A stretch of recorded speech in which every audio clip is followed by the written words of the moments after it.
When you think of your fondest memories of gaming, it's easy to recall the events that spoke to you the most. These moments can have a massive impact on you, the player, and while some of them are designed to elicit a certain response, others are not, yet all of them can be special or amazing. Today, I share with you one of my fondest memories from one of my favorite games of all time, Final Fantasy VI, or Final Fantasy III as I knew it at the time. Final Fantasy VI is a game with many great moments, and maybe one day I'll have time to share them all, but for today I want to talk about Locke and a completely optional event with him that really resonated with me. An event that showed me just how powerful storytelling in games really could be. When we first meet Locke, he seems like a pretty happy guy, with some comedy thrown in right away about people referring to him as a thief instead of what he says he is, a treasure hunter. He quickly agrees to aid Terra, who is on the run. After he tracks her down and learns that she's lost her memory, he vows to protect her. You don't know this then, but this is a sign. Locke is being nice, but even Terra is rather surprised by his unwillingness to protect and stay with someone he had just met. Eventually Locke is sent on a mission to South Figaro to stall the Empire as they hunt down the Returners, the group Locke and the other main characters belong to. This causes Locke to run headfirst into Celeste, a general of the Empire who is to be executed for treason the following day. Locke helps Celeste by freeing her, and after explaining whom he is, she admits she'd only slow him down and he would be better off leaving her, something Locke refuses to do. He once again vows to protect her as he did Terra. This gives the impression that Locke is a really nice guy who just wants to help people. At least that's what I thought as a kid when I first played the game.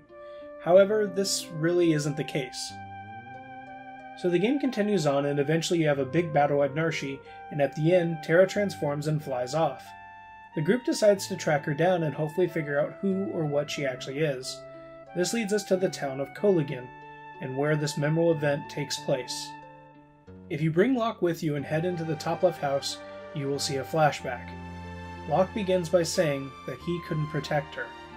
In this flashback, you see Locke with an old girlfriend named Rachel. She and Locke are exploring a mountain looking for some treasure when a bridge nearly collapses under rock.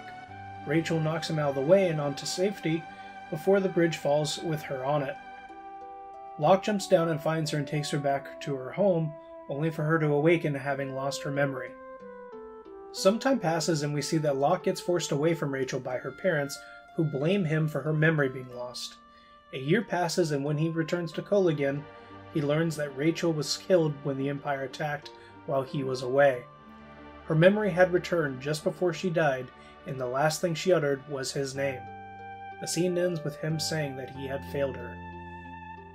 After that, if you go to another house in the town, you'll find a basement with a rather creepy old man in Rachel's body. The old man is keeping her body from decomposing at the request of Locke, with hope that he can find a legendary treasure that will be able to bring Rachel back to life. If you bring Celeste with you.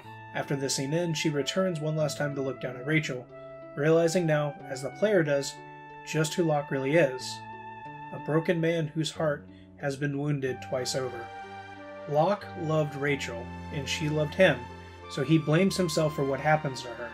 He lost her twice, first when she lost her memory and then again with her death. He wasn't able to accept it and now hopes only to find a miracle cure, in this case a legendary treasure that could somehow bring her back to life. This scene tells you everything you need to know about Locke, but it also lets the player fill in the gaps by letting them think about what he has said and done. Why did he react so strongly when he finds out Terra had lost her memory? Because it opened up a rather specific old wound. He blames himself for not being there for Rachel, for her losing her memory, and because of that, he very much sees a chance to make up for what happened to Rachel by protecting Terra. The same can be said for Celeste. While she doesn't lose her memory, it's rather obvious that he sees a girl in trouble and someone who is going to be killed if he doesn't stop it, and he instantly remembers his failure and wants to do everything in his power to prevent that from happening again. Locke is a wounded man who both desires a chance at redemption, but also refuses to let go and move on with his life. In a way, he can't. I think the strongest point of the scene is that Locke has failed twice over. First, he was unable to stop Rachel from getting hurt and losing her memory. The second is because he's not there to protect her when the Empire attacks and she loses her life in that battle. This is a critical wound that the Locke we meet in the game has never been able to come to terms with, and that is evident by the way he seeks out a legendary treasure with hopes of a miracle bringing back the love of his life, and his insistence on protecting first Terra and later Celeste. I won't spoil what ultimately happens, as it's a great memory in its own right, but the reason I wanted to share this was because of how powerful it is and how it can really change what you think about a character. When you first meet Locke, he just seems like a nice guy who wants to help people, but eventually you learn that, yeah, he's nice, but he also has a motive for doing so. I don't think that's a bad thing in any way, don't get me wrong, but it makes Locke a lot more complicated as a character. Someone who does want to do what's right, but is driven by his past experiences and his own inability both to protect the woman he loved, but also to forgive himself. This is a moment in the game that is completely optional. If you never take Locke to these places, you don't see these events. This is something I think Final Fantasy VI did really well, letting the player dictate just how much of the story they wanted to see.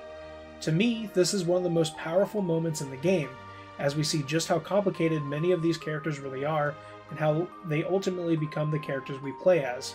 And it shows us just how much of a story you can really tell with just a simple 2-minute cutscene. This is something I think many modern games should pay attention to. In the case of this scene, less is more. They could have shown more of Locke and Rachel being happy before the accident. They could have shown Locke trying to help her recover her memory. They could have shown the aftermath of Rachel's death and Locke learning about it, but the game never needed to. All of those things are obvious and easy enough to picture within the player's own imagination.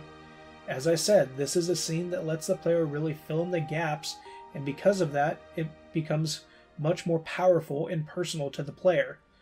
Not to say all modern games don't do this, but I think the limits of what they could do with technology at the time really aided in getting the major details and events down perfectly.